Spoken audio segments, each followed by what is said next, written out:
मुझे समझ में नहीं आती है कि ये मेरा टिकट कैसे कटा। इसको अभी तक मेरे ये बात समझ में नहीं आ रही है। टिकट कटा गया ऊपर से, स्थानीय नेताओं ने जो है मेरी टिकट नहीं काटी है। टिकट मेरा जो है ऊपर जयपुर से पीसीसी अध्यक्ष का दबाव दे के कटाया गया। बस मेरी वजह यही रही कि यहाँ की जनता, मेरे इस क्षेत्र में 18 ग्राम पंचायतें आती है, उसमें सभी कम्युनिटी के लोग रहते हैं। उसमें जो है जाट भी हैं, राजपूत भी हैं, मेघवाल भी हैं, भील भी हैं, मुसलमान भी हैं और अदर कास्टें ये भी बहुत सारी है। अब सबका नाम में क्या मतलब, आप सभी जानते हैं कि अदर का 36 ही कौम इस क्षेत्र में रहती है। उन लोगों से मैं मिला, मैंने कहा कि भैया मेरी टिकट कट चुकी है और 8-9 महीने से मुझे इन्होंने दिलासा दिया था कि आपकी टिकट पक्की है, लेकिन आज मुझे ये खबर मिली है, ये 6 तारीख की बात है, आज मुझे खबर मिली है कि मेरी टिकट कट रही है। तो यहाँ के सारी जनता ने मिल के पूरी 18 ग्राम पंचायतों के से पूरे मिल के मुझे उन्होंने कहा कि हम तो चुनाव लड़ के रहेंगे और आपको चुनाव लड़ाएंगे। तो मैंने इनके आधार पर, पूरी कौम के आधार पर, 36 कौम के आधार पर मैंने अपना निर्दलीय फार्म रखा है और आज तक जिस तरीके से उन्होंने मुझे साथ दिया था वही का वही मुझे मेरे साथ है उनका। और हम चुनाव लड़ रहे हैं और मालिक से मेरी, खुदा से मेरी ये उम्मीद है कि हम जीतेंगे। अब ये कैसे बात बता सकते हैं, कांग्रेस के कुछ लोग जैसे लीडर हैं या कोई एमएलए हैं, वो तो कांग्रेस के जो है दावे कांग्रेस ही हैं, वो तो मेरी सपोर्ट करने का सवाल ही पैदा नहीं होता है, क्योंकि उन्होंने टिकट दे दिया है। और कुछ नेता तो ऐसे पक्के और पुख्ते हैं कि वो सिवाय कांग्रेस की कोई बात नहीं करते। लेकिन आम जनता ये सारी मेरे साथ है। जनता के जो भरोसे पर मैं जनता के साथ जुड़ा हुआ रहूँगा और मैं ज़मीन से जुड़ा हुआ हूँ।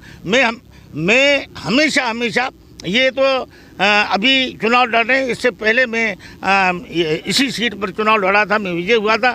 उसके बाद बीच में ये 15 साल निकले हैं, मैं हमेशा जनता के बीच में रहता हूँ, इनके काम आता हूँ। कभी भी ज़रूरत होती है तो मुझे ये बुलाते हैं, मैं जाता हूँ और हर वक्त इनके साथ मैंने इनको दुख में सुख में मैंने इनको साथ दिया। विकास के लिए, विकास के मुद्दों में मैं हमेशा जो है पूरी कोशिश और मेहनत करूँगा।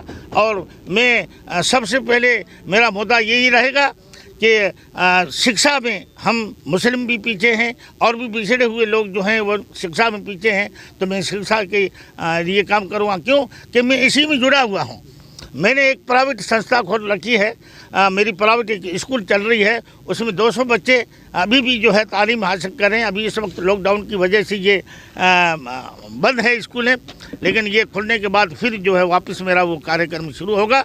200 बच्चों को मैं शाम को भी खाना खिलाता हूँ, सुबह में खिलाता हूँ, दोपहर में खिलाता हूँ। मेरा काम यही है, जनता की सेवा। मेरे परिवार ने भी यही सेवा दी थी, जनता की सेवा के लिए हमेशा जुड़े रहे और इसी काम में लगे रहे। मैंने आज तक कोई अपना धन, मिलकियत और अपने लिए कुछ नहीं किया, मैंने इस जनता के लिए किया है और करता रहूँगा।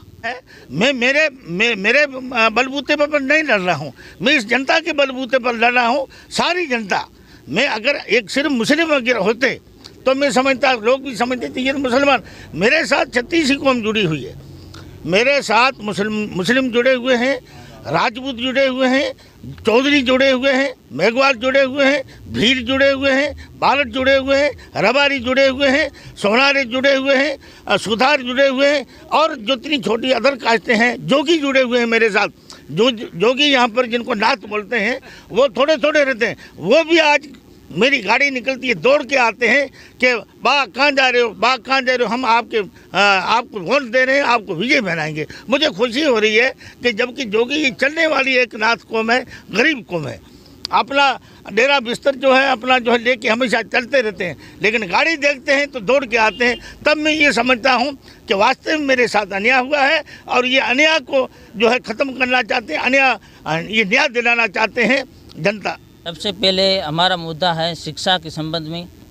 जो पिछड़ा हुआ इलाका है उसमें शिक्षा नहीं है और शिक्षा और पेयजल पानी का मुद्दा रहेगा हमारा। पूरा जनता हमारे साथ है। युवा साथी जो हैं वो भी हमारे पूरा आश्वासन दे रहे हैं, हमारी जीत है बिल्कुल। तो हमारे मौलाना उमर साहब जो हमारे बड़े भाई हैं, उनको कांग्रेस पार्टी ने कहा था कि आप मेहनत करो और आप 11 नंबर वार्ड के अंदर जाके मेहनत करो, आपको हम टिकट देंगे, आप टिकट से चुनाव लड़ना। जब 4 तारीख को आवेदन करना था, उसी टाइम हम मौलाना उमर साहब के साथ 200 आदमी गए थे। 200 आदमियों के सामने हमारे को शिव विधायक श्रीमान अमीन खान साहब ने कहा कि आपका टिकट फाइनल है, आप जाकर चुनाव लड़ो। फिर मौली साहब ने फार्म अमीन साहब के पास गए, ये गए, फिर ऊपर से मौली साहब को संदेशा आता है कि आपका टिकट कट चुका, आप चुनाव नहीं लड़ सकते। फिर उसके बाद के अंदर हमने क्या करा कि पब्लिक की राय ले ली। 11 नंबर वार्ड सारे 36 कौम से हमने राय लिया, सबसे पूछा, हर जाति से पूछा कि भाई ऐसा अपने साथ अन्याय हुआ, इंसाफ और नाइंसाफ की लड़ाई लड़ना क्या करना।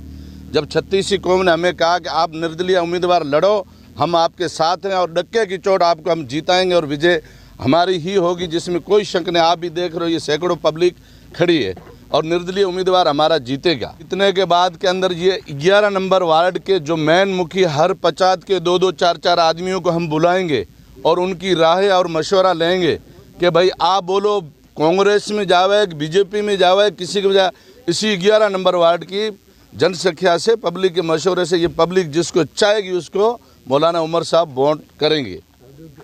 हमारे जो भारतीय जनता पार्टी के जो कार्यकर्ता वोटर हैं, वो ईमानदार और लगन के साथ भारतीय जनता पार्टी के साथ रहते हैं। हम ऐसा कभी भी गद्दारी नहीं करते हैं। और निर्दलीय और कांग्रेस के जो पार्टी के उम्मीदवार हैं, उनकी वो जाने, उनका काम जाने, हमें उनसे कोई लेना देना नहीं है।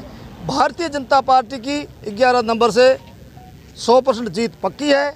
और इसमें हमारे मोदी जी और जो हमारे पूर्व में जो वसुंधरा जी की सरकार रही, उन्होंने जनता के हित में बहुत अच्छे काम किए। जिसके घर में एक छपरा हमारे कहते हैं कि आँख और अरणों का बनाते हैं, और उन सबको हमारे मोदी जी ने पक्की छत दी है। और 2022 तक हमारे मोदी जी जिसके भी घर में पक्की छत नहीं है, सबको पक्की छत उपलब्ध करवाएंगे। और हमारे यहाँ बरसात होती थी, हम खेत में जाते थे, उसको कहते थे निदान। महिलाएं और मोटियार हगड़ा ही जाता, तो बरसात होती, कचरा लीला हो जाता, कचरा में बैठ जाता और बाबड़ी लुगाइयाँ धुआं वहाँ क्या फूट जाती। तो हमारे मोदी जी ने फ्री कनेक्शन गैस के दिए और सभी बहनों के पास गैस कनेक्शन है।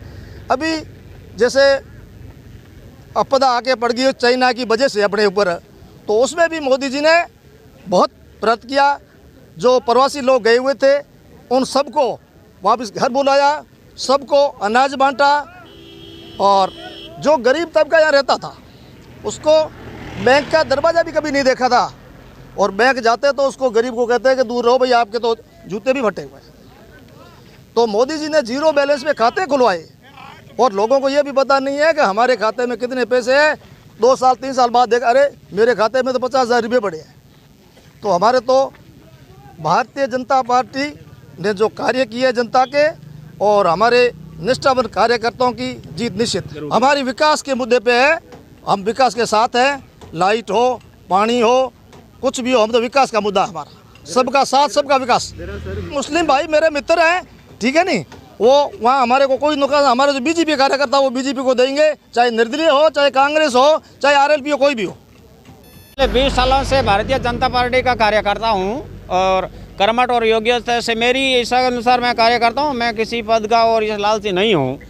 आज जिस समय ये कांग्रेसियों ने जो ये है मौलवी साहब का टिकट काट दिया, ये 50 साल से काम और निष्ठा से करने वाले व्यक्ति, बुजुर्ग व्यक्ति है, इनकी कांग्रेस की जो धुरी मानी जाती थी, इनका भी टिकट काट दिया जाता है, तो फिर वहाँ पर कांग्रेस का टिकट लेने वाला क्या खा सकता है। मैं ये कहता हूँ कि भारतीय जनता पार्टी और इस जो ये निर्दलीय चुनाव लड़े हैं मौलवी साहब, इनकी टक्कर ज़बरदस्त रहेगी और हो सकता है मौलवी और इनके लगभग पहुंच सकते हैं। जीत भारतीय जनता पार्टी की निश्चित है। कांग्रेस और आरएलपी यहाँ हमारे इस 11 नंबर में कहीं नहीं पहुंचने वाली है।